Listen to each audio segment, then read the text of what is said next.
Guys, this is Press. Don't forget the 4 rules of gun safety, guys. Lagi niyong tatandaan to pag pupunta kayo sa range. Of course, number 1, treat all firearms at least if it was loaded, guys. Lagi niyong tatandaan yan.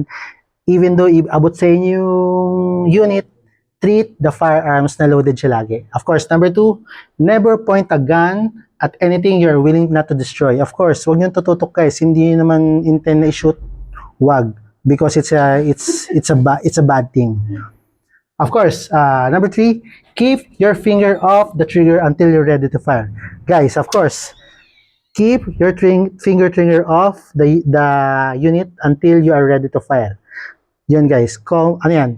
Standard ethics natin dito sa mga gun enthusiasts.